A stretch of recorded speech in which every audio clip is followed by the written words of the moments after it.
HG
Chaitanya Charan Prabhuji Jai.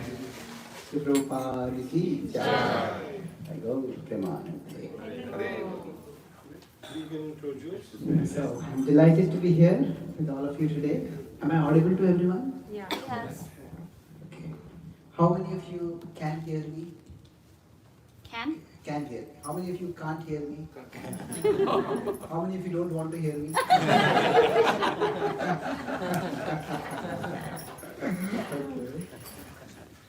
So today we're planning to try a new format. That is, we're trying to have a podcast kind of discussion. So Mataji will be asking some questions on karma. And then after that, we'll open the floor for all of you also to ask questions. Is that okay? So is this showing both of us? We need a microphone also. Cheers. We have one. Okay, so let's begin the question now. Yeah, it shows. First. Om Jnana-Tirandasya Jnananjana-Shalakaya Chakshurunmilitam Yena Tasmai Shri Gurave Namaha Namo Vishnupadaya Krishna Prishtaya Bhutale Srimate Bhaktivedanta Swami Iti Namine Namaste Saraswati Deve Gauravani Pracharine Nirvishesha Shunyavadi Paschatya Veshatarine Vancha Kalpatarubhyascha Kripa Sindhu Bhaivacha Patitanam Pavanebhyo Vaishnavebhyo Namo Namaha Jai Shri Krishna Chaitanya Prabhu Nityananda Shri Advaita Gadadhara Srivasadi Gaura Bhaktavrinda Hare Krishna Krishna Krishna Hare Hare Hare Rama Rama Rama Hare Hare. Please guide us on so that we can understand the truths of life and align ourselves with them so that we can come closer to you, the ultimate reality.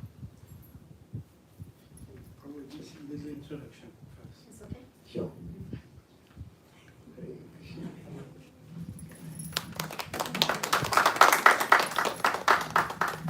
Hare Krishna, everyone. My name is Ishwari Radha Devdasi. I'm a member of the ISKCON International Society for Krishna Consciousness. And this is our great privilege to have such an exalted devotee with us today. And His Grace Chaitanya Charan Prabhu is a disciple of His Holiness Radhanath Maharaj, who is a disciple of His Divine Grace A.C. Bhaktivedanta Swami Srila Prabhupada, who started the International Society for Krishna Consciousness. So this evening, I would like to introduce Prabhu for my own purification. And just so, because I think there are a lot of new faces here. You don't know who this Prabhu is that correct? How many people are here for the first time?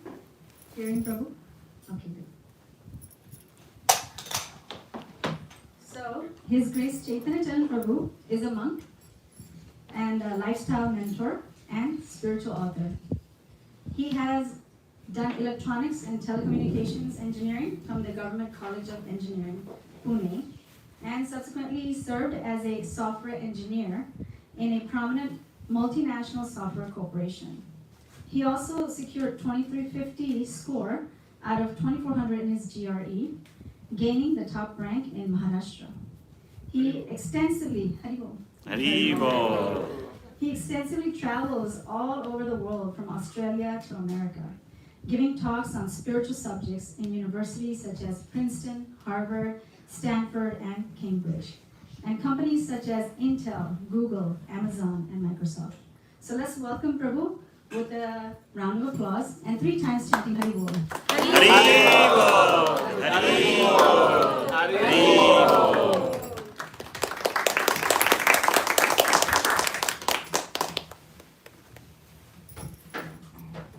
So this evening, like Prabhu said, this is a different way of giving talk on the spiritual topics. Normally we have lectures, but today we're going to have question-answer session. So this way we get to learn a lot more. Okay? Does that sound good? Yes. So can we begin? So our first question is, what exactly is the meaning of karma? The word karma has about 500 meanings. Not really. It has a lot of meanings, but let's start at the simple level. The word karma has 3 broad meanings. One is karma when you say the law of karma. This is where we refer to the action-reaction relationship. And that's what is going to be the focus of our talk. But sometimes we also use the word karma to refer to activity or action itself. We all have to do our karma. Krishna says in the Bhagavad Gita that no one can be without doing karma. Nahi kaschit kshanam te. Jatutishtatya akarma krit. Nobody can be without doing an activity. Now sometimes we also use the word karma to refer to reactions. We all have to endure our own karma. Endure our own karma refers to the reactions that we are going to get. So in that sense, karma, if I am here, karma can refer to what I do, karma can refer to what I get in return to what I do, and karma can refer to whatever higher arrangement is there. Whatever higher arrangement is there, by which I get the results of what I do. The higher principle that is there. These are the three broad meanings of the word karma. But generally when we use it, it refers to the idea of accountability. That we are all accountable for our actions. That our actions have results. So in one sense this is a extension of the scientific principle of cause and effect. Where we have Newton's laws of motion, one of them is that to every action there's an equal and opposite reaction. So karma takes this in the domain of consciousness and human experience, where the actions we do have results proportionately. Very nice. Is there any logical basis for the law of karma? Is there any logical basis that we have to ask? Is there any logical basis to life without the law of karma? Isn't it? Because all of our life, the very basis of life is the assumption of cause-effect. Isn't it? Basis of life cannot function without the cause-effect assumption. Now, we may say it's not just an assumption. When we raise our children, do we tell them that whether you brush your teeth or not, your mouth will smell the same? No, isn't it? If somebody's mouth is not smelling very well, then maybe you should brush your teeth, maybe you eat something, have some mint or something like that. So the idea is, we all implicitly assume that whenever there is an effect, a particular effect, there will be a particular cause over there. And whenever there is a cause, some effect will come eventually. So that's the way all of our life functions. If the food is not cooked well, then we say, what happened? Were you distracted or did you not know how to cook the recipe? Or what happened? When we see effect, we say there is a cause. So cause-effect assumption, it is there in daily life. We cannot function without it. It is the basis even of science. All of science is basically trying to uncover the laws of nature, the laws of physics, so that we can tap them. And what are the laws of physics essentially? They are mathematically codified patterns for the connection between cause and effect. So scientific advancement wouldn't be possible without cause and effect. Beyond that, all justice is based on cause and effect. Not just our daily life, normal human interactions, but if somebody commits some crime, then they are punished. The idea is the action will have a consequence. So in one sense, there is no logic to life itself if there were no cause-effect connection. That same principle is extended to all of existence, and that is called as karma. So basically, we could say what we assume in silos in various areas of our life, the principle of karma universalizes it and says that is a operating principle for all of existence. So third question. I already have a list of questions in case you're wondering. If the law of karma exists, why don't we see it in operation all the time? And why do bad people flourish while good people suffer? Yeah. So why do we not see it in action? Well, in any context, life is complicated, and that's why it's not just one factor that plays into the results. Say person X shoots person Y. See, this person is a murderer, should be killed, should be hanged or should be punished. But if we look at the context, maybe Y is a criminal on the run and X is a cop. And Y is a deadly criminal that for killing Y, X gets a reward. So the point is that there is a normal action result correlation, but context changes things.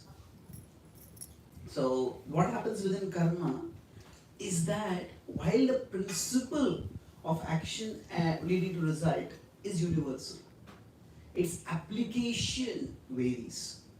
So what does it mean? And normally we would say that if action leads to a proportionate result. So if I do action worth 100, I'll get a result worth 100.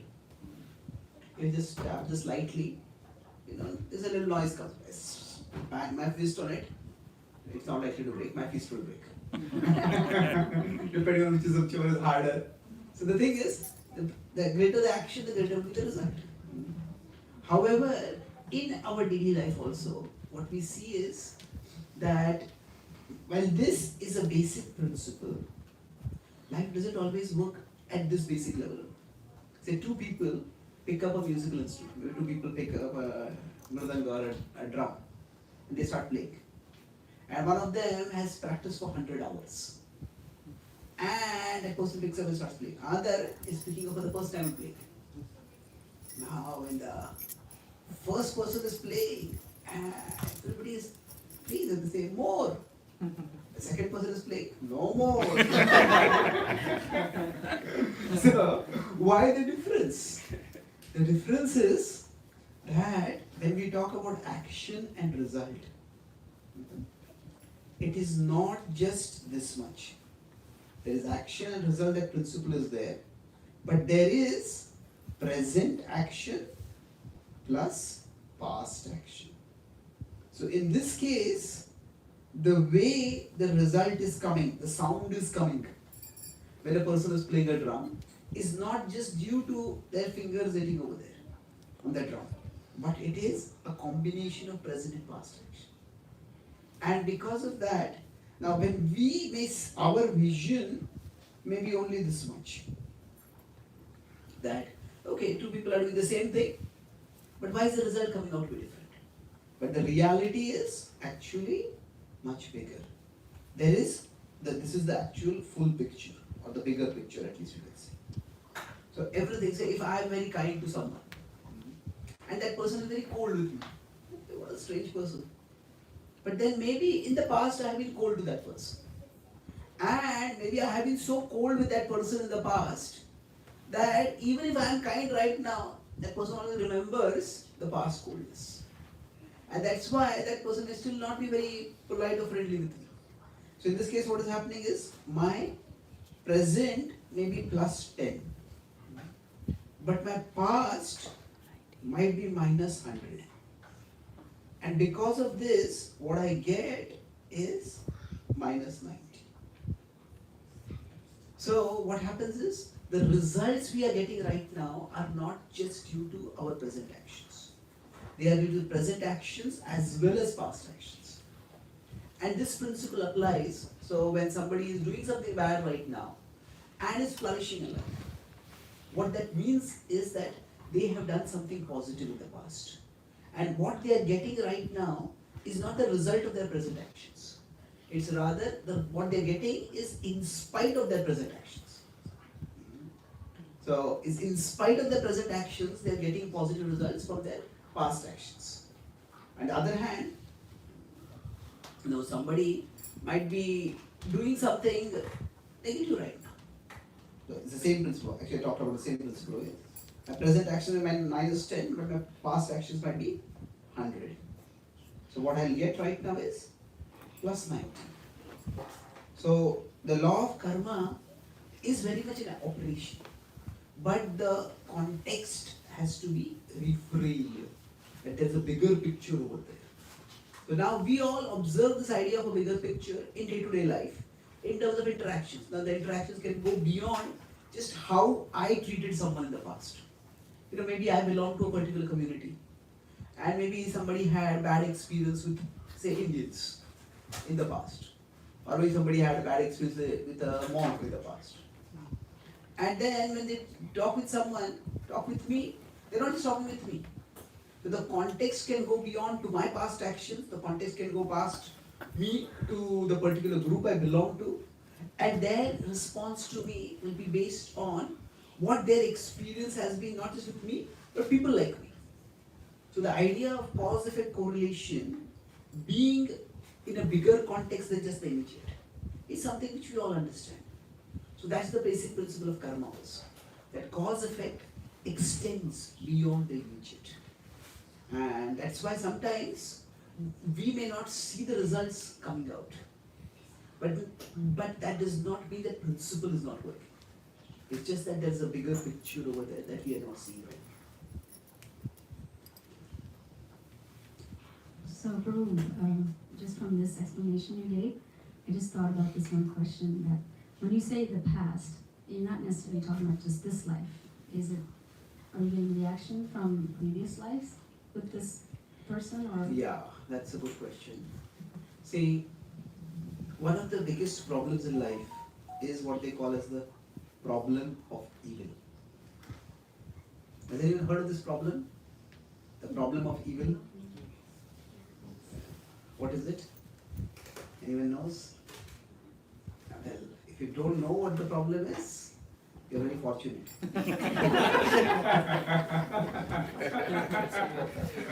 So, the problem of evil is just a philosophical statement of what you said. That why do bad things happen to good people? But specifically, why do bad things happen to small children? Say, even if we say we are suffering with the results of our own actions.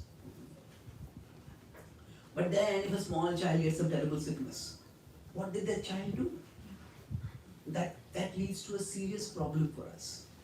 So now broadly, problem of evil, there are two ways we could look at it. One extreme, one is that chance. That chance is that everything is governed by chance and it's arbitrary. Now some people are just lucky and some people are unlucky. And that's all there is to life. So now this is, as I said, not the way anyone lives. Even atheists, sometimes atheists ask this question: why do bad things happen to good people? So there are different ways to answer depending on how the person is asking. But one of my favorite ways of answering is, why should bad things not happen to good people? What do you mean? Good things should happen to good people, bad things should happen to bad people. Who said so? If there is no God, if there is no governing principle, then anything can happen to anyone, isn't it? So, when we are asking that question itself, there is a fundamental assumption over there. That there is why do we ask this question that why do bad things happen to good people? Because normally we see in the world, there is some level of causal connection happening. So normally if we eat healthy, then we stay fit. Normally if we eat unhealthy, we fall sick. Now it's always possible that somebody may eat very healthy and live very healthy and still get cancer. And it's also possible that somebody may eat completely unhealthy food and still live till 70, 80 or 90. Now, the exceptions are there. But the exceptions don't disprove the principle. If there were absolutely no correlation between, say, our current behavior patterns and health, then why would there be gyms? Why would there be any kind of fitness field gyms? Why would people go to doctors? Whether I take the medicine or not, I'm going to fall sick and I'm going to suffer. It's not that simple. So the thing is that arbitrary chance, this is not the way we live anywhere. Okay? Now the other explanation is even more difficult. That is, there is an arbitrary God. Now we won't use the word arbitrary with God, generally speaking, but that is the inconceivable will of God. Why is this child suffering and why is this child healthy? This is inconceivable will of God. You cannot question it. You just have to accept it. God's ways are different from ours. God's justice is different from ours. Now, yes, we can say God's ways are different from ours, God's justice is different from ours. But it's different in the sense that it should be better, not worse. Isn't it? If we were working in some company and that company, that boss just arbitrarily fired people and arbitrarily rewarded people, independent of their performance. You say, what kind of boss is this? We wouldn't want to even work for such a boss, and then also allow such a boss. Are you crazy? So if we consider God to be completely arbitrary, such a God would actually become very unlovable. Isn't it? So now many people have turned toward atheism. Not because atheism is intellectually appealing, it is because the conception of God is psychologically repelling. It's like the idea that God will arbitrarily decide whatever happens to in my life, and I can't do anything about it. That is, it's like, I would rather be an atheist than believe in such a God. So if you have only these two options, then what is there in between for us? So, how many of you are familiar with cricket? Not the insect. The game cricket, okay? Okay. So now, say if two teams are playing, and one team starts with a score of 0, the other team starts with a score of 150. Hey, it's crazy. We could say that, how is this happening?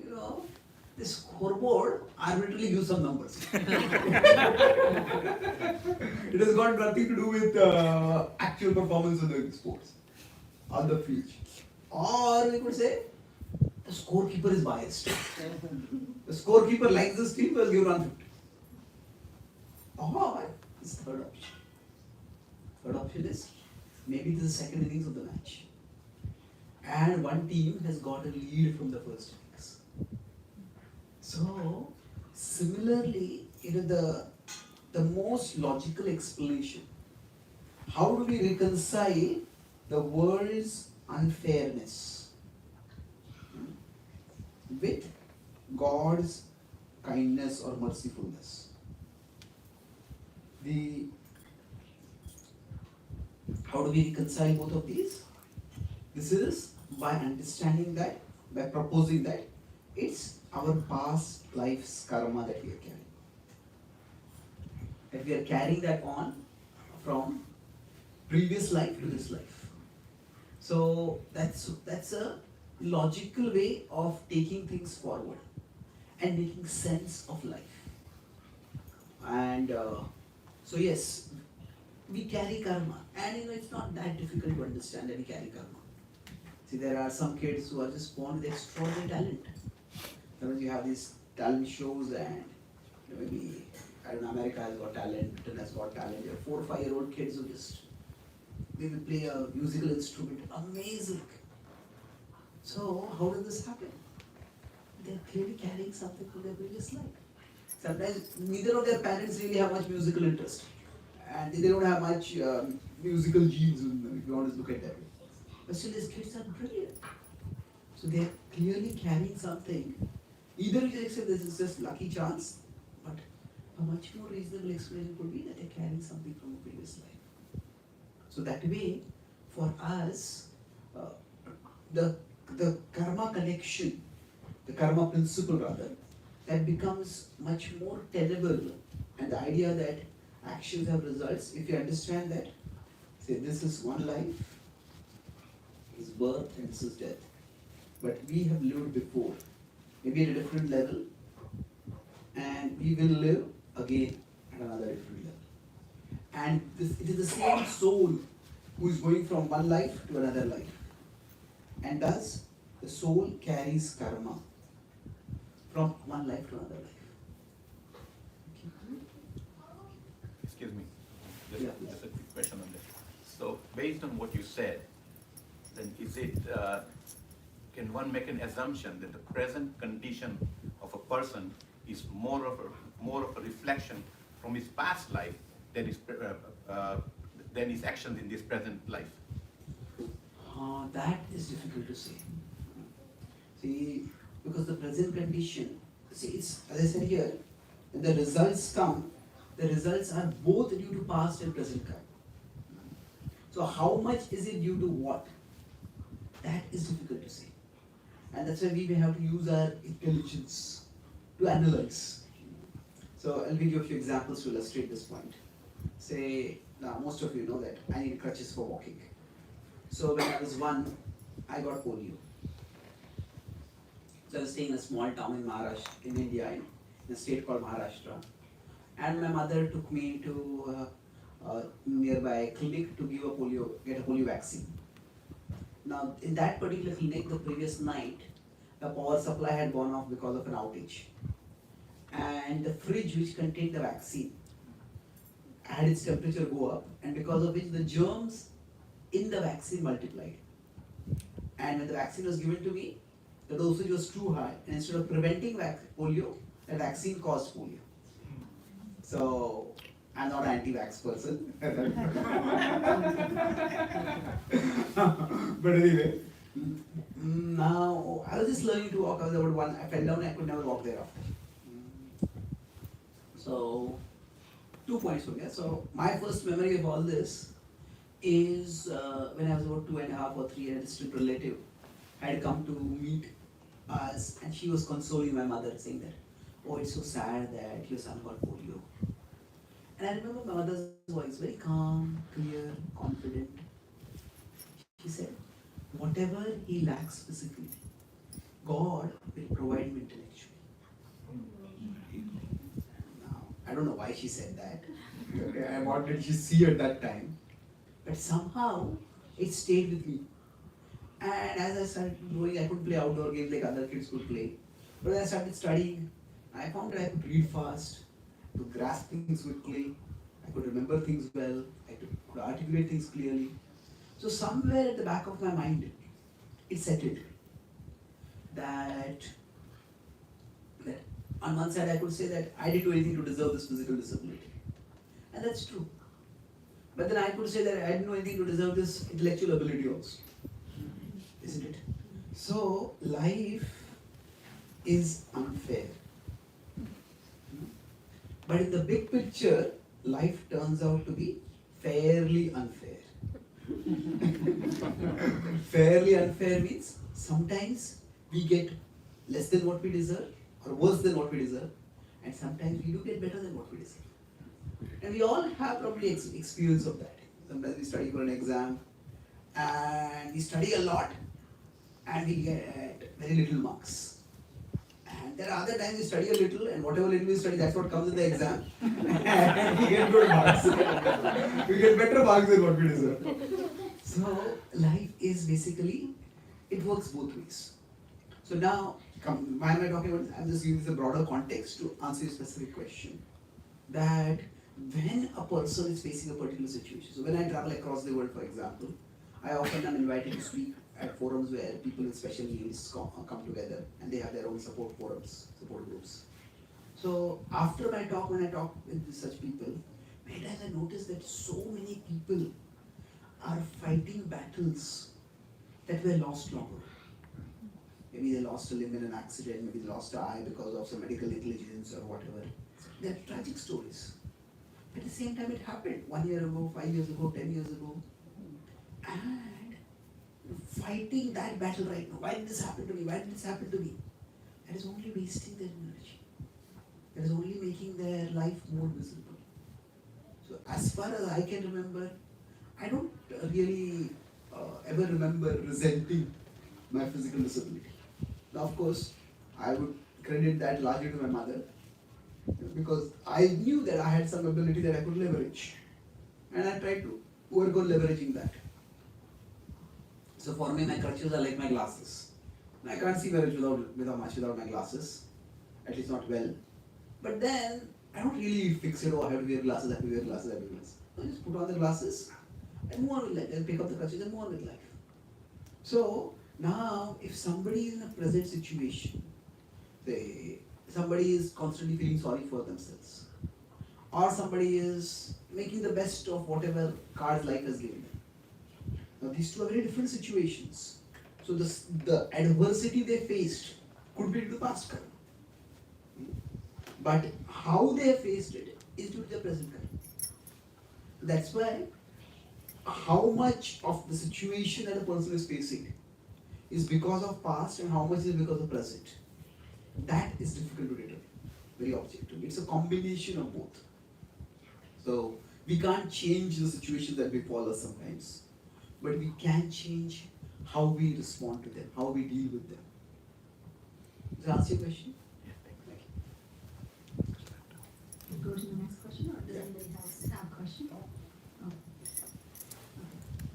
So next question is the law of karma just a notion concocted by sages from the past to get the masses to behave morally? Well, if it is, it's a very clever notion. Isn't it? Well, we can't know ultimately. And nobody sees the law of karma. Now, I'm approaching this from a very rational perspective. I'm not going to say, because the scriptures say this is true. That is one way of going at it. However, ultimately, any law that we talk about, even if we talk about laws of physics, all that we can say is that they are true as far as we have observed them. There could be some parts of the universe where the laws of physics as we know don't work. And even now, science says that at least Newtonian physics doesn't really work at the subatomic level where we have quantum behavior going on. It doesn't really work at a mass level where at a level of huge objects moving at the speed of light where we have relativity physics. So we can't really know. None of us are omniscient. But we have to work with whatever knowledge we have. And whatever observation that we have done, within our domain of observation, the laws of physics work. And they help us to work better. So similarly, the law of karma, if we understand it and we take responsibility for our actions, each one of us can create a better life for ourselves. So irrespective of morality being there in society, morality can be understood in many different ways. Morality can refer to certain rules that are given by certain religion or certain culture or certain tradition or certain government that this is right, this is wrong. Okay, there may be some differences in all of those. Different cultures may have certain differences. But the important point is that we all, in whatever situation we are in, would be better off taking responsibility rather than feeling victimized. So in that sense, the principle of accountability, which is the basic teaching of karma, is actually something which is very helpful for everyone in fact. Okay, whatever situation I am in, this is a very important point, that karma, the focus of karma, is always forward looking, not backward looking. What is the difference between forward looking and backward looking? Backward looking means that, now I'm facing this situation. What did I do and when did I do it because of which I'm facing this situation? That would be a backward looking focus.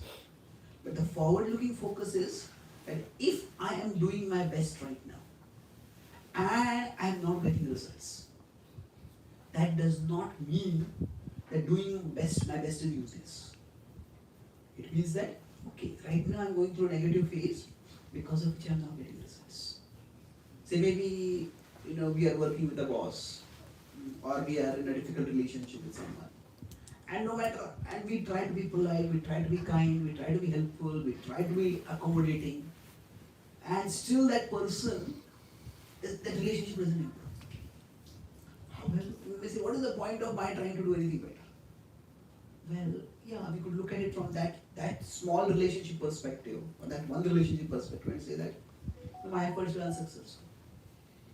However, it is those who have had experience of living with or working with difficult people, they can actually work with a wide variety of people later. And what you learned about human relationship in that particular relationship can stand as in good stead other places. So we may not get results in a particular place, but we will get results in other places. So the forward-looking implication of karma means what? That our actions matter. even when they don't seem to matter. Our actions matter even when they don't seem to matter. And there cannot be any more hope-giving principle that right now my actions are not giving a result, but they will in due course. So that's why for all of us, leave aside social morality, even for individual psychological well-being, the idea that my actions matter is the basis of having a healthy self-worth or self-esteem. If I start believing that whatever I do, nothing ever matters, then the next step is my life itself does not matter. Isn't it? And there was one philosopher, we call it philosopher. He said life is suffering. Whatever you try to do to mitigate the suffering, it only becomes worse. Life only becomes worse. Therefore, only philosophical question worth asking is whether to commit suicide today or tomorrow. It is a very dark way to live.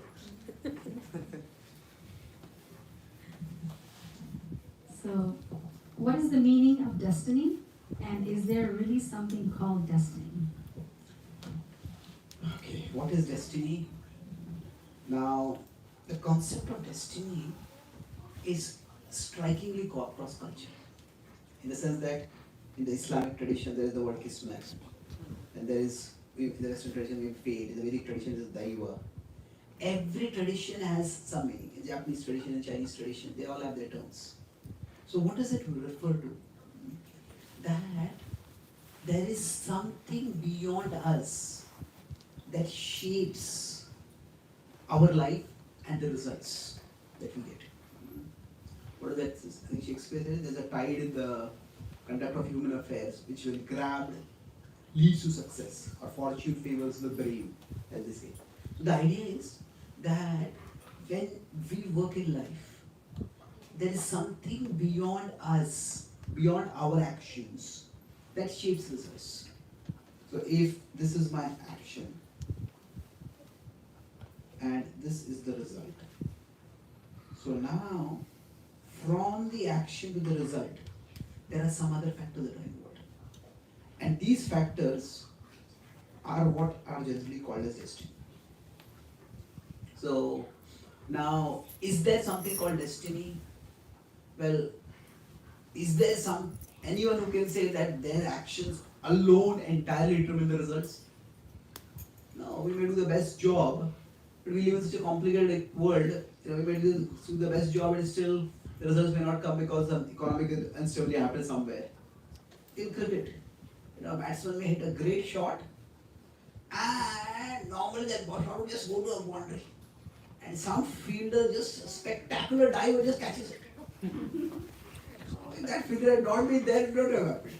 I was maybe it was 28, 29, something like that, 2008, 2009. So I was traveling in India, and I saw a newspaper, somebody was reading. I knew God was on my side. Because a cricket player was saying this. So I wondered what was this. Then I googled and read the article. And then apparently this was this player. He was among the first players who scored a double century in a one-day match. And when he was around 150, he had hit the ball and it went high into the sky. And it was against West Indies. And there was normally a very reliable fielder. And the ball, it was a very simple catch. The fielder dropped the catch. And when he dropped the catch, this batsman said, I knew it that time, God was on my side. So, what is the idea over here? Whether God was on his side or not, that's a different question. But the point is, even in sports, see, in sports, performance matters. But performance is not all that matters. The factors beyond that. So the unknown that shapes human ends, that is what is being called as destiny, cross-culturally. Now, in the Vedic context, what does destiny mean? Destiny refers to, so when we come into life, we carry some backlog of karma. We carry some accumulation of karma from our previous life. So the accumulation of unprocessed karma. So unprocessed means that is karma for which results have not come in our life. And we keep getting that in certain installments.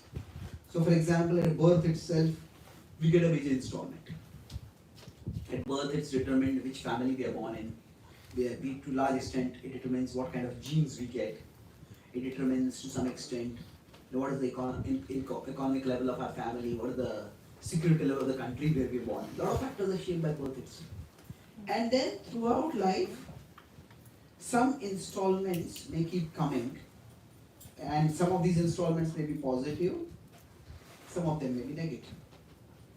So basically destiny is the sum total of our past karma that has not been processed and that gets processed periodically during the course of our life.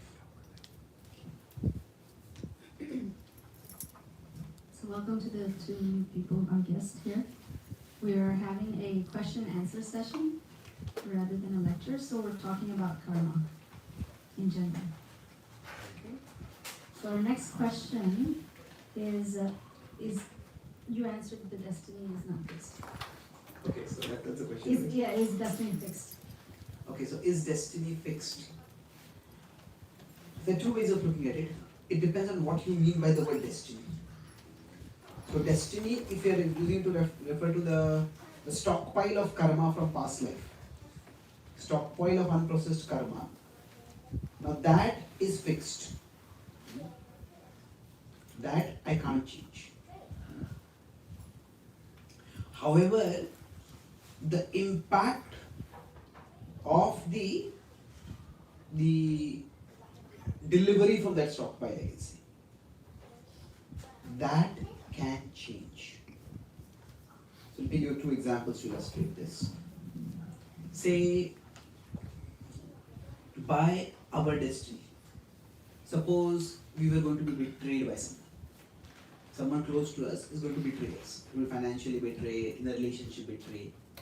It's going to happen. Now, if during the course of this life, we have been kind and helpful and cordial with people, and we may still be betrayed by that person, and that will be painful. But if in general we have been kind, cordial and helpful, then when we are betrayed by that person, others will come to help us. On the other hand, if in this life we have been mean and manipulative and exploitative, then when that person betrays us, no one will come to help us. So that particular action will befall us.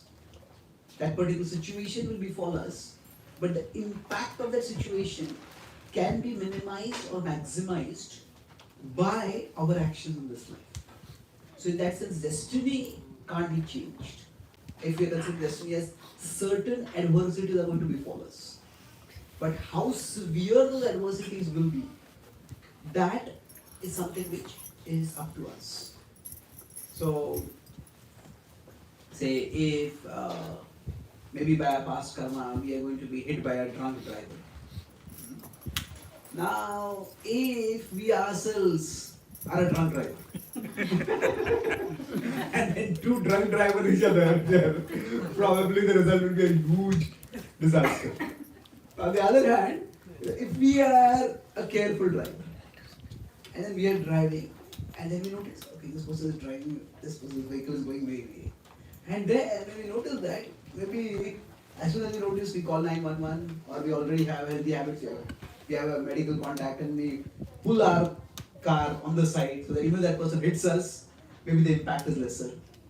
So the point is that if destiny in terms of what is going to happen to us, certain major events, maybe they can't be changed, but their impact can be changed. So in that sense, it's not that we are completely we are helpless victims of destiny. Yes, destiny is unchangeable, but that doesn't mean our efforts are useless. We still can make a difference. So now I can ask you, so how does destiny relate to karma? Okay. So how does destiny relate with karma? Well, let me go back. I told the example of my I getting polio. So when I was this doctor's mistake where I got a vaccine which was problematic and gave me polio. So now I have an uncle in America. He's among the first in our family who came to America and settled over here.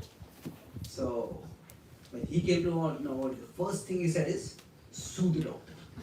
And he said, make the doctor pay. Now my father is among the most pacific persons. Nothing to do with the Pacific Ocean. Very peaceful person. His favorite verse from the Bhagavad Gita is Sthita Pragya. Be very peaceful and equipoise. So my father said that even this is India, the legal system is so complicated and so overburdened over here. And before our court comes for hearing, probably we'll all will die. So he said, what is the use? That was already got polio. And that is not going to be cured. So he accepted that. Now, here itself in Florida, I met one devotee a few years ago. I won't mention his name just for his privacy. He told me his story that he had a daughter and she was in NICU, and when she was born she had cerebral palsy and several other problems. And it all happened because of clear medical malpractice. And when that happened, at that time he wrote to his spiritual master and he asked, should I accept this as my own past karma or her own past karma, or should I just accept it as destiny? So, or should I sue the hospital? And so the spiritual master replied and he said, so Radhanath Maharaj told him that, whatever has happened, the important thing is that now it is your responsibility to take care of your daughter. And if you can get any support so that you can do your dharma of taking care of your daughter, then you should get that support. You should seek to get that support. So the key principle here is, so he actually sued the hospital and then they settled out of court and he's got a generous settlement. I can't call generous, the life is spoiled. But still he got support at least to take care of her. So the point here is that when we are facing life, when we are facing adversities in life, we are not meant to be karma conscious. We are meant to be dharma conscious. This is happening. Is this because of my past karma? Is this because of that person's past karma? That's not the important thing. Whatever be the cause, we don't know. But what is the best way I can do my dharma right? What is the best way I can do my duty? How can I act responsibly right? And if that means accepting the situation gracefully and not doing anything about it, maybe that's the constraints we are in and we can't do much about it. Imagine this same situation that the hospital is run by somebody who is a mafia don. And try to sue that person. You put your one family member is medically incapacitated, and then everybody gets ending. Then maybe that's not the best way to do our dharma at that time, isn't it? So we have to use our intelligence to decide what is the best way I can do my dharma here. So the concept of destiny is not meant to rationalize or impose passivity. Oh, what has happened in this past karma is accepted. No, it is forward looking. Now that this has happened, what is the best way I can move ahead from here? Okay. I have a question. Yeah. So in this case, like whatever was the destiny, that the child was born the way, and you as a parent are going to take care of that with whatever way it is. But what about that child? What karma does he or she gain out of it? And why is she suffering or he suffering? But you are taking care of it, that's okay, because that's now your dharma to do what you have to do. Your thoughts on that. Yeah. See, generally, the philosophy of karma does not go. Every knowledge system has its purpose. And if any kind of knowledge is divorced from its purpose, then it can become very uncompassionate or heartless. So as far as I have seen in the sacred texts of the Indian tradition, in the Brahma and Mahabharata, nobody who is suffering is ever told you are suffering because of your own karma by others. So for example, when Sita is abducted, nobody tells her, you must have done the bad karma because of your when Draupadi is dishonored, then nobody says, this was dishonor. You must have dishonored somebody in your previous life. Maybe you were a man and you disrobed somebody in your previous life. That's why you got disrobed. I've never heard anyone say it. That would be horrendous. So the point is that we don't have a vision of people's previous lives. And we don't have the right to judge people based on previous lives. So now the person who is there in that situation is there in that situation, and just have to make the best of life, best of the situation that we are in. So now the principle of karma applies to everyone, and exactly what action who did because of which they are in that particular situation, we don't know. But once we start going in that direction, we should not start looking at people who are suffering as guilty.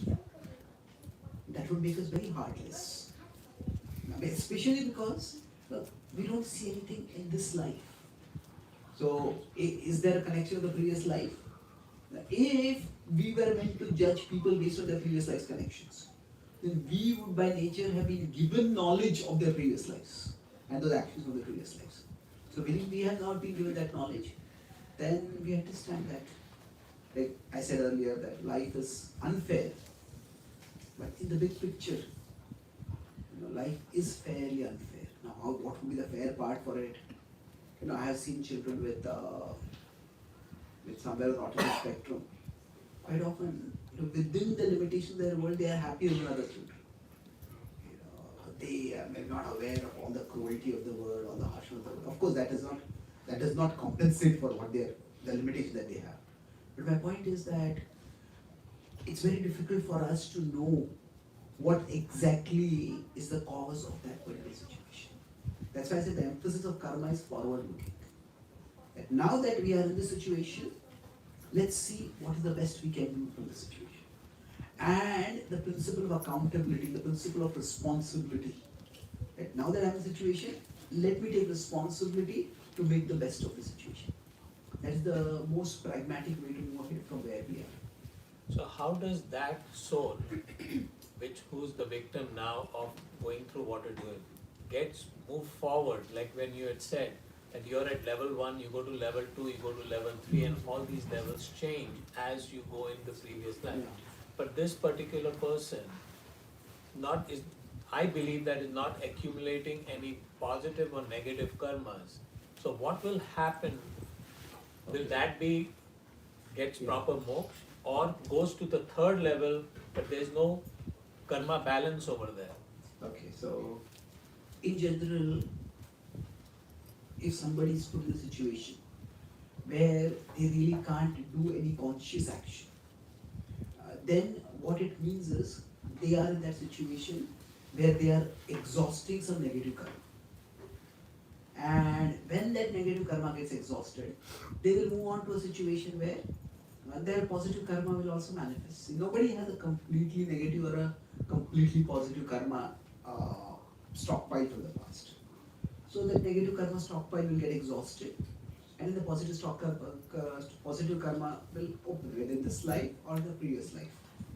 And yes, they will not be creating any further karma from this life. Now, although they cannot be creating any karma, but others can help them on their journey. So for example, such a child, if the child is given opportunity to be exposed to spirituality, to hear sacred sound vibrations, to become connected with Krishna, then that, although that soul may not be consciously choosing to do that, but just being given access to that, just being given contact with that will spiritualize and sanctify that soul. So that soul will have a brighter future in two ways. One is the negative karma will end, and that when the negative balance gets exhausted, then the positive will start manifesting. And if others give more positive uplifting spiritual vibrations, that can also create a positive future. Was there a question? Yeah, so just with what he said, and so let's say child is born with disability, but the child is able to, as the child grows, is able to rationalize or ask some intelligent questions. So going back, again we said that, if that child asks, why did this happen to me? So definitely there was the karma involved. I mean, you say we don't want to go backwards moving, but wouldn't that be the way to answer the child? Because otherwise there is no way you can explain that disability. Okay. See, there are two distinct things over here. There is explaining a particular situation, and the other is explaining away the situation. So what I'm talking about is that second part. That's what has to be avoided. That, say, let's take a medical example. If somebody is an alcoholic and that person has been treated, or somebody, nowadays the issue is a lot of people are into drugs, and somebody who's been working to try to become free from drug addiction, and that they are being helped by some counselor, by some medical practitioner, healthcare provider, and then that person ODs, that person gets overdose and is rushed to the hospital. Now, at that time when the person is suffering, should the doctor say, "Fool, I told you don't take drugs. Now you still took drugs, suffer." That should never be done. If that person is in an emergency situation, at that time the person has to be treated. Now, as a part of the recovery for the that patient also needs to be told, this was a close call, this time the overdose was not fatal, next time it could be. You have to make sure that you don't take drugs, at least you don't take this kind of drugs if you want. Some cautionary information has to be given. So the point is that it's not that we are not meant to give knowledge. A doctor is also expected to give knowledge about the cause-effect connection between the present situation that the patient is going through and the previous behavior that caused that situation. And in that case, maybe the correlation is relatively easier to understand. In the case of past life karma, it's not. So sometimes it may be helpful to tell a person, okay, what you're facing is due to some past actions. We don't know what they are. But the 2 points is that that should not be used to create a guilt psychosis in the subject, in the person, and that should not be used by those responsible, by caregivers, to say that it's your own karma, suffer. I have no obligation to help you. So it should not happen like that. As long as it's not happening like that, within an overall context of care and compassion, if the knowledge of karma is given, then it can actually help a person come to peace. Okay. And talking about the positive side, the positive karmas. So for this particular person, let's say that this may be a lifelong disability, and you said that you're going through the negatives and the positives will come. So would it be appropriate to tell that person, that you're burning off your negative karmas, but positivity will come. It may not be necessarily in this life, but in a future life, because the disability is permanent. Yeah. See, I would say two different things over here. Again, the principle of karma is our actions matter. Whatever we do, it does matter. Now, how much does it matter? That will vary. So for some people, the physical disability, or say somebody doesn't have eyes, So whatever disability they have, whatever limitation they have, that might be a permanent limitation in this life. But that does not mean that their whole life has to be defined by the disability. Within the limits of the disability, people can work. Now some, frankly, because I need crutches for walking, I've noticed that, a lot of people help me. If I have to carry some luggage, somebody helps me, a wheelchair assistant. So I often say that my traveling, it doesn't make me uncomfortable, it makes others uncomfortable. But I think so, for me there is some support is there. But there are so many people who have more invisible limitations. Maybe somebody was, while growing up, was always unfavorably compared with a sibling. Why are you not as clever as them? Why are you not as polite as that person? Why are you not as smart as that person? Whatever. And then that person is throughout life going with the feeling of inadequacy. That's an invisible burden. But it's there. So the thing is that we all have to deal with the limitations that life imposes on us. Say maybe a few generations ago, if in America somebody was black, they face certain challenges. In India, there was the caste system. And now also it is there, but it's not that severe. Somebody is born in a particular place, they will face certain problems. So now everybody everywhere has to function under certain limitations.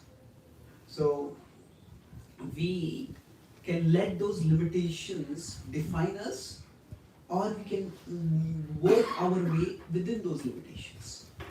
So to the extent the knowledge of past karma can help us to come to peace with our limitations, that is good.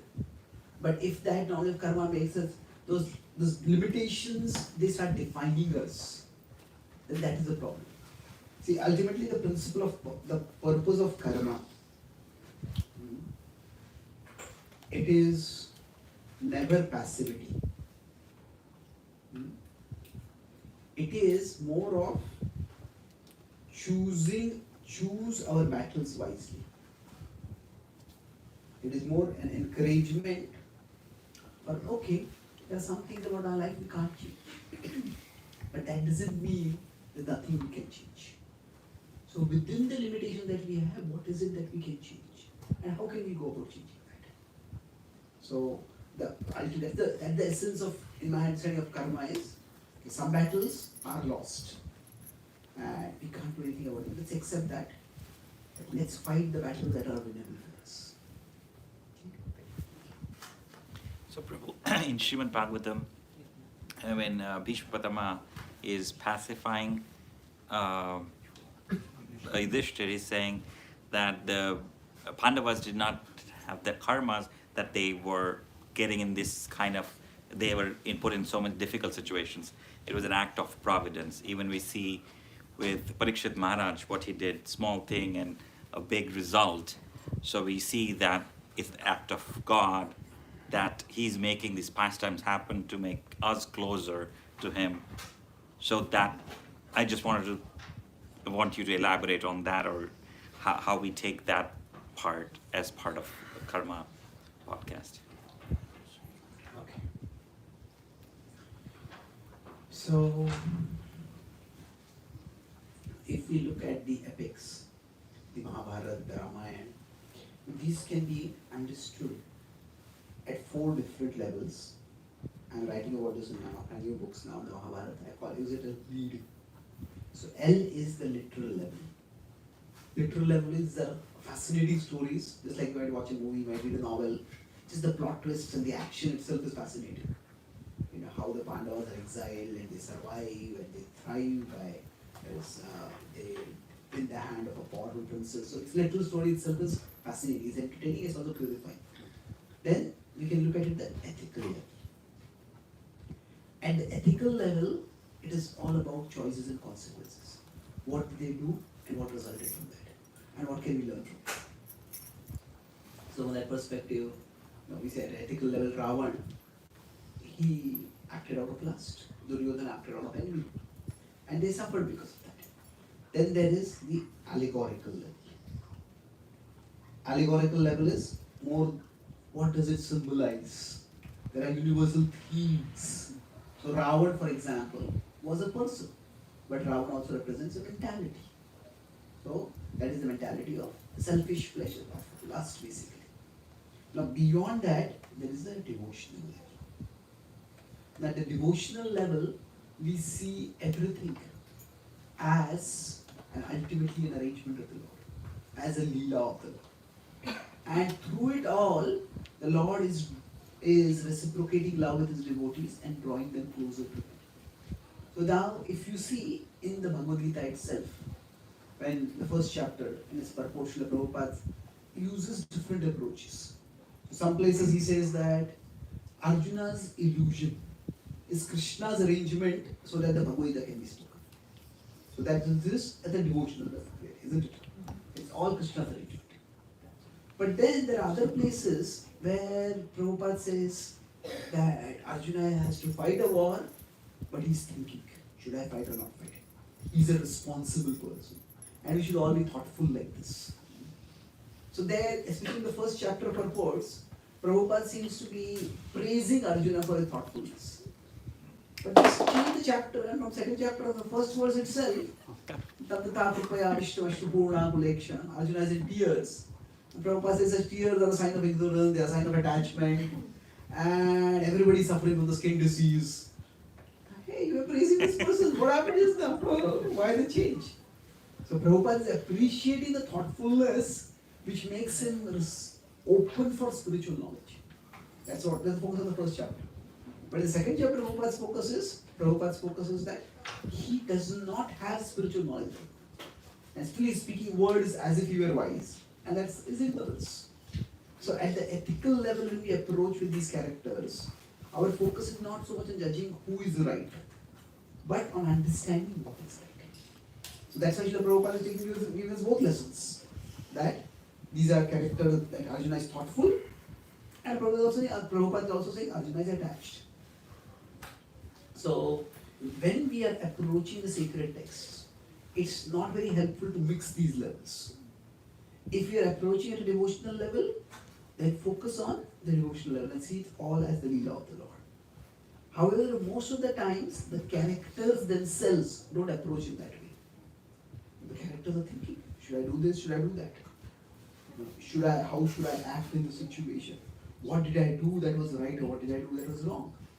They deliberate and act carefully. So, even when Parikshit Maharaj, for example, says that this is an arrangement of the Lord. Now, he does not mean it to say that my putting that snake on that sage was an arrangement of the Lord. He still says that is a mistake on my side. That is an offense. Now, of course, that there's a disproportionate punishment for that. Therein, he's trying to see the mercy of the Lord. So, in general, it's for us helpful to look at the ethical level. Once we start going at the devotional level, then what happens? Everything is the arrangement of the Lord, and there is not much for us to learn. Now, can we see the arrangement of the Lord everywhere? Yes, we can. But then, does that help us to make our choices? See, Srila Prabhupada himself, when he was in India, and his outreach was not successful. So, what did he see it as? His spiritual master had told that if you give spiritual talks and nobody comes, speak to the walls. Now, Prabhupada could have thought, maybe this is my destiny. For the rest of my life, I should speak to the walls. Yeah. Now, Prabhupada didn't do that. When Prabhupada saw that his outreach was not having results, he could have thought of many causes. He could have thought of, maybe I'm speaking in English, and in India not many people speak English. Maybe I'm speaking philosophy, and Indians like stories, so let me start telling stories, let me start speaking vernacular languages. Prabhupada, and there would have been some validity to those causes. But what Prabhupada saw was that Indians are infatuated by the West.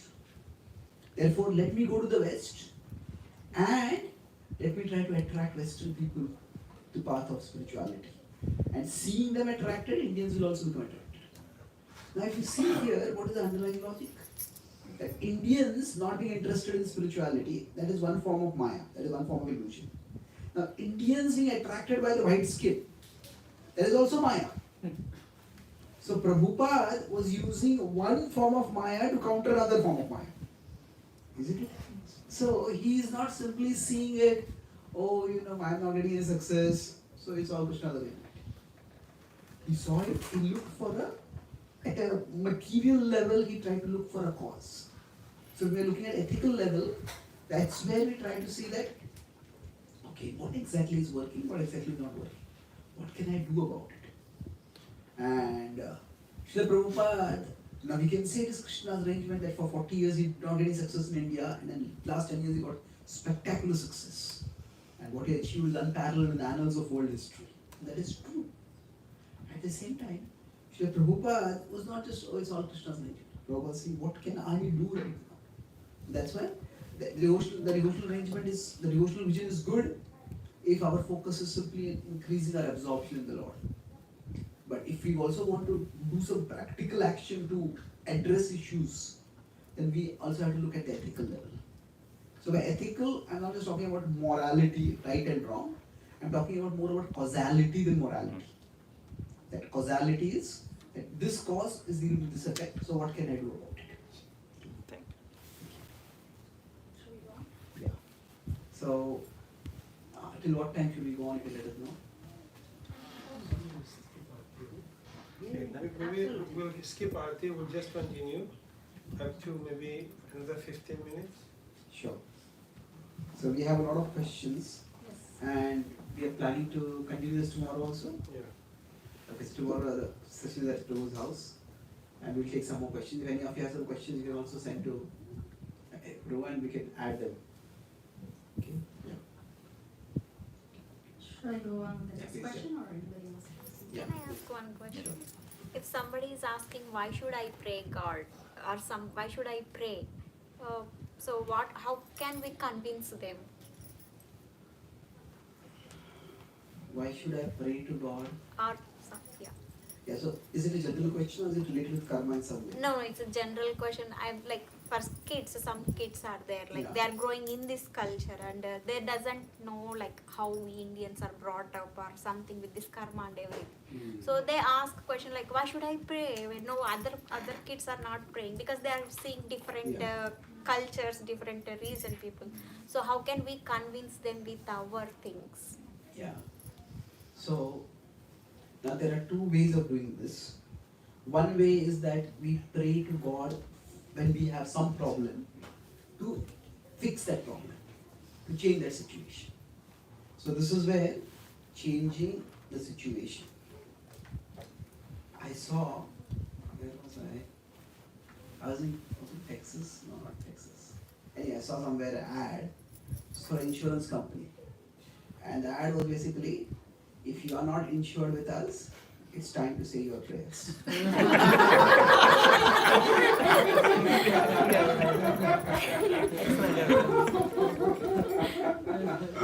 So, kind of blatant statement. But quite often the idea over here is that we go to God when things go out of our control. When something is important for us and it's not working, then we go to God and pray to God, God please help me. When I was in Pune, our temple was right next to a school. And we discovered that April is the month of devotion.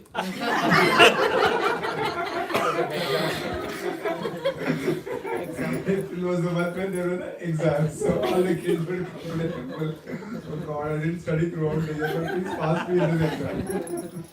So that is one way of looking at it. We turn to God when we are in trouble. And when especially we are in trouble that we feel we cannot deal with. And that's when we pray to God. So for example, in the Christian tradition there is the prayer, O Father, thou art in heaven, hallowed be thy name, give us our daily bread. Now, this prayer made, at least at the literal level, the prayer made sense when bread was scarce. Now, most of the Western world is relatively prosperous. Now, people are not generally worried about bread. They may be worried about butter.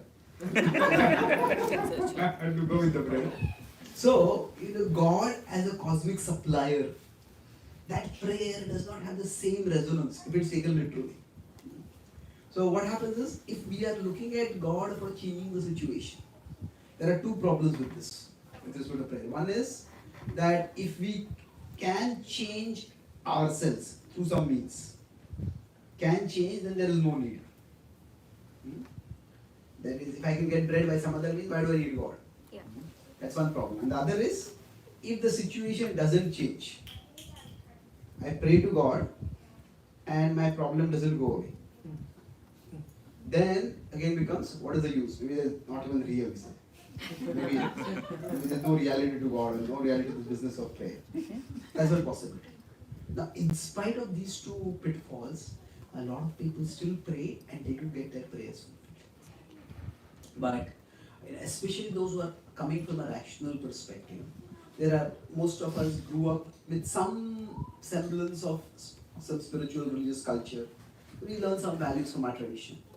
So, for those who are not growing up in that environment, this approach to prayer, it's valid, but it does not really work. So, what I find best is that prayer is for changing ourselves. That when we pray, we become aware of a reality bigger than ourselves. And by this, three things happen. We get a certain level of calmness. Just by reminding ourselves or remembering that there is a bigger reality than us, we get calmness. And then from that calmness comes a certain level of clarity. That otherwise our mind is agitated, should I do this, should I do that, should I do that? Just pray to God, become calmer, your thoughts will become clearer. And then from that comes confidence. I can face the situation. So it's not so much that God will change the situation for us, but that God, praying to God, will change us so that we can face that situation. So we all face life's challenges, and sometimes the challenges can become very overwhelming. And at that time, bringing ourselves into a calming, uplifting presence can be very helpful.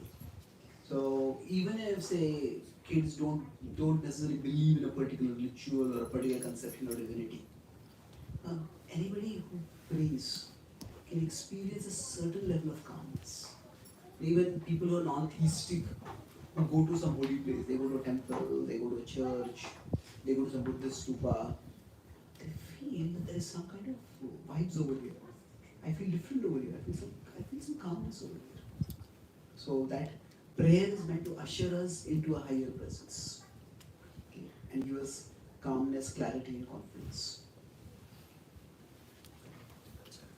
Next question. Yeah. Hi, Krishna Prabhuji. Hi, Krishna Prabhuji. So the story you gave about how you acquired polio was very moving and very personal, and I really appreciate you sharing that with us. I wanted to ask you another personal question. Today being Ekadashi, I know it's a great day for Tulsi, and I love Tulsi, but I hate Ekadashi. I was wondering why you fast, and if you could tell me why I should fast for Ekadashi. Well, why do I fast? Because I'm overweight.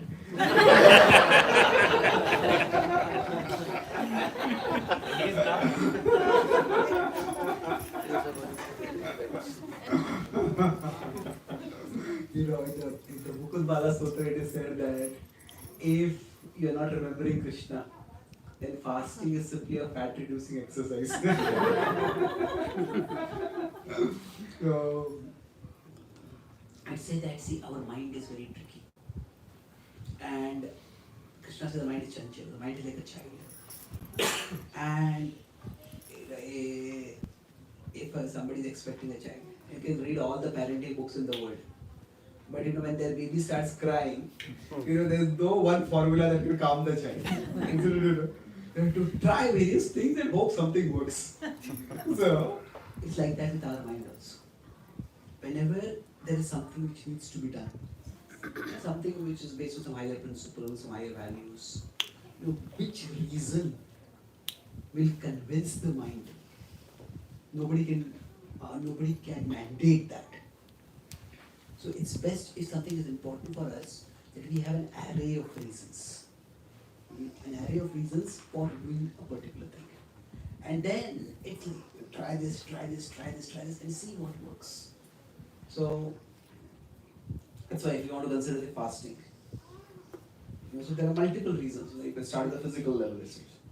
There's a lot of evidence that some level of fasting is quite good for health. Intermittent fasting is becoming quite popular as a relatively non-intrusive way of improving one's health.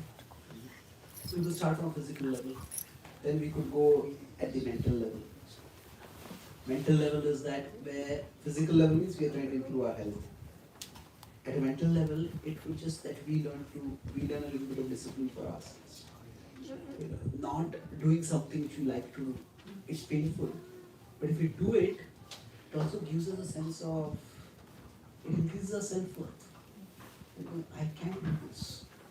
Generally, we live in a world where all of us get that feeling, I'm insignificant. And not in a good sense. It's easy, does my life really count?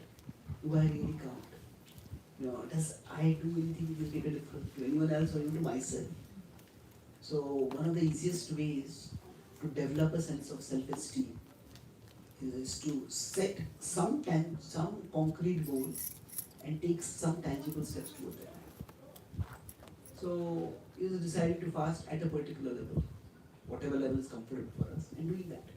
Some kind of discipline is a relatively good way to develop our own, not just discipline, but also self-confidence. Now beyond that, we can talk at a spiritual level. So at a spiritual level, the purpose of fasting, the essence of fasting is not fasting. It's more of focusing on Krishna. So we try to fast so that we don't get so caught in pandering to the body, and then we have more time, we have more mental space, we have more focus on Krishna. So spiritual is for for devotion, for purification. So at one level, if you look at it from this perspective especially, fasting can either be seen as austerity or it can be seen as an adventure. The adventure means an adventure in self-discovery. How far can I stretch myself? So if you look at it from that perspective, it's quite helpful. So for me, I find fasting quite helpful because of my physical limitations. I'm not very active. And in my family, we have thyroid as an issue, so we all tend to bloat up. So I find fasting helpful from that perspective. But I understand the devotional aspects, and they are important. But we have to see that for our mind, we cannot just use one weapon and listen to this. If the mind does not listen to this, then listen to this, and listen to this. So we have to see which reasoning will work for our mind well. That's why we may hear different classes, we may ourselves read different things. Whatever is difficult for us to do, try to make a list of reasons which may have made sense to us at different times and which also make some sense now. They may not make sense at a particular moment. But when we have a different set of reasons, then at least one of them will work. And if none of them works, our showing Krishna, I'm trying all this to somehow make things work, that will please Krishna. And he will help us calm our mind. I think he needs to go live in Jagannathpuri because they don't do Ekadashi.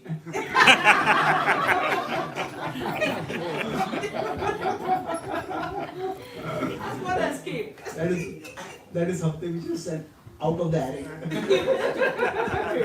Out of the box explanation.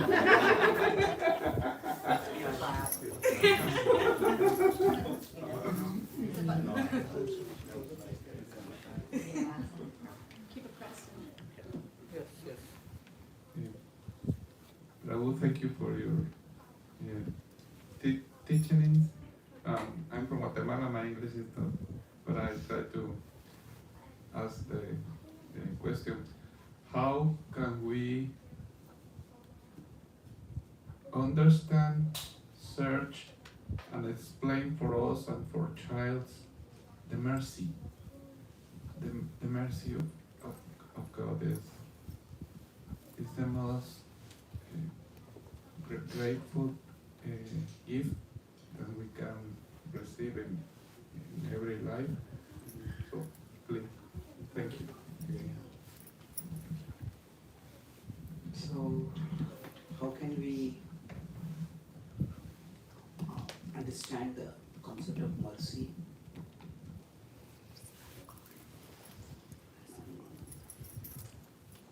I'm doing a series of online talks for Intel professionals. Tomorrow around 3 o'clock I have a talk. Last week I was giving a talk on self-esteem and positivity. One person asked this question that, if someone feels that they have messed their life so much, that there is no fixing it at all, that their life is doomed, so what should they do? So my answer was that, if you are alive, then there is more right than wrong in your life. That whatever is ultimate, the nature, universe, God, whatever the higher reality, that is not yet done with you. So actually being alive itself is a miracle. We all, whatever we are, particular age, we all can probably think of people who have died before they came to our age. So our very existence depends on so many factors that are beyond our control. We need air to breathe. We need a functional body to digest the food and to circulate the blood. When we go on the road, anytime we're going to hit up with flying planes, so many things can go wrong. So basically, the Gita in the 15th chapter talks about Jnana Chakshu, the eyes of knowledge. And there one of the first things it talks about is the miracle of survival itself. But survival requires so many factors that we know nothing about. Maybe through scientific advancement, we're actually realizing how many things need to fall right in place for us to survive. So the earth has to be at the right distance from the sun. It will be close, it will be too hot, it will be too far, it will be too cold. So there are so many factors we are coming to know. So at a basic level, survival itself is a sign of mercy. Now beyond survival, we can look at whatever gifts we have. Now, when you use the word getting gifts, that's indicative of it's something beyond us, but whatever talents, whatever abilities, whatever interests we have. Everybody has some things.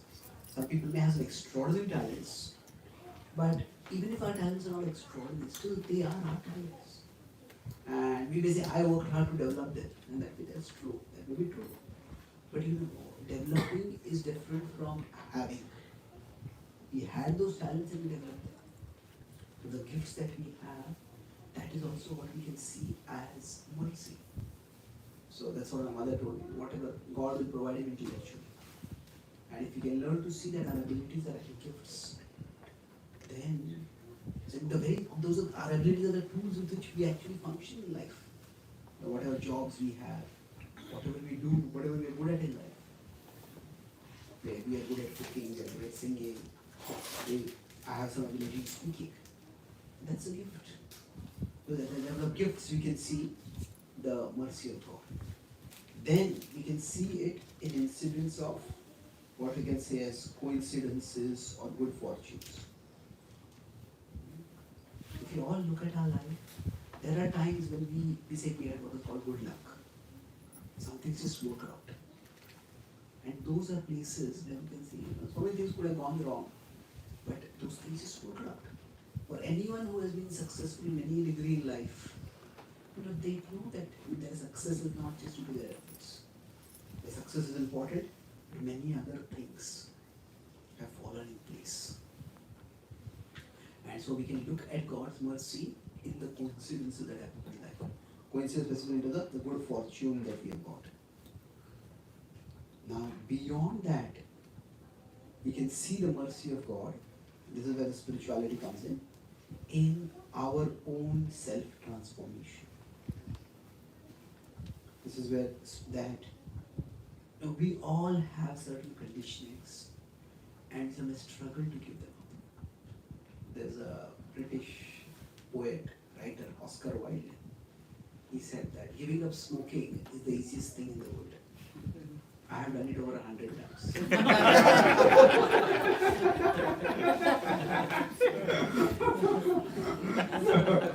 I gave it up, but it didn't give me up. So the idea is that, especially if we connect with God and pray to God, we will see that some of our unhealthy behaviors change. That self-transformation is a mercy of God. On Alcoholics Anonymous, they have this saying that, if somebody is a recovering alcoholic and this is somebody alcoholics, there but for the mercy of God would I be going. So you don't look down on that person, but say that it is, if I am not like that person, it is because of the mercy of God. So, whatever extent we have the capacity to make good decisions, to stay free from the temptations of the world, that positive self-transformation is also the mercy of God. So in this way, and ultimately for us, the self-transformation culminates in our developing love for God. And what happens when we develop love for God? The highest of this is when we have love for God or love for ultimate reality, this becomes a source of inner satisfaction for us. It becomes a source of inner joy. We don't need anything more in our life. Most of the times we need something external. I need wealth, I need fame, I need recognition. Then I'll be happy. But when our self-transformation becomes such that we develop love for God, we just become happy in remembering Him. And then that's the ultimate transformation. So at whatever level a person is, they can be helped to see the mercy of God at that level. For somebody who is not at a level where they can appreciate self-transformation, they just look at what are the good things that have happened in your life and see that as the mercy of God. Okay. Thank you very much. Grace Chaitanya Charan Prabhuji. Jai. So I hope this session helped everyone to deeply understand what is karma, and we're going to continue with this tomorrow. At this time, I would like to, because Prabhu was an author of many books, so he will explain these two books that I'm holding here, and if anyone would like to get it, he has. Books. So much of what I spoke about karma is there in this book. This is Gita for the CEO. The Gita is a spiritual book, but it's not just a spiritual book. Arjuna was not just a devotee, he was also a warrior, a champion archer. So Gita's spiritual principles can also help us in all walks of our life to maximize our contribution and our success thereby. So in this book, I have presented the Gita's principles as 10 principles, 10 sutras. So there are some simple diagrams like I was drawing throughout the session. And each of these is presented in the format of conversation. The Gita is a conversation. So the book is also presented as a conversation between two corporate leaders, one who knows the Gita, one who wants to know the Gita. So principles like how to be resilient, how to be sensitive in our speech, how to be visionary, how to be a team player and a team leader, now how to not lose hope when things go wrong. So principles like that are explained in this book. So this is Gita for the CEO. And this is a prayerful approach to the Gita. This is a book that can be a very good aid for our daily prayers, our daily japa. It's prayers inspired by the Bhagavad Gita. So each chapter is basically one picture of Krishna and then one short prayer, and there's a verse from the Gita which is poetically translated, and then followed by a prayerful reflection on that verse. So for example, one of the verses that we discussed today.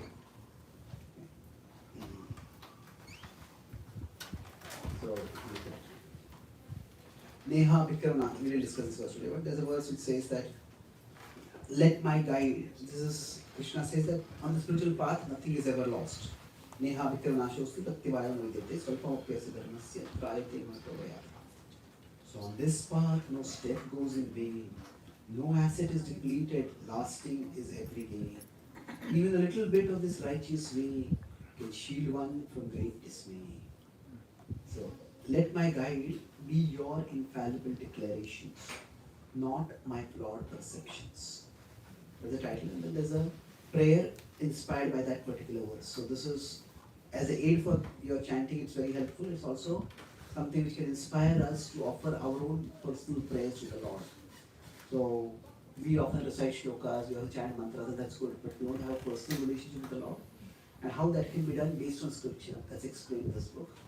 So these two books are available. I'll also be here for some time if you want me to sign the books or grant presentations. So this is 15, this is 10, together both of them 20. Okay, I'll give you a QR code. Yes, I have a QR code for those that want to take it by, I send it to you.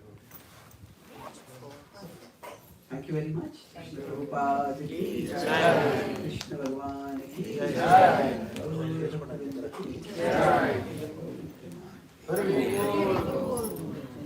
Very good. Yes.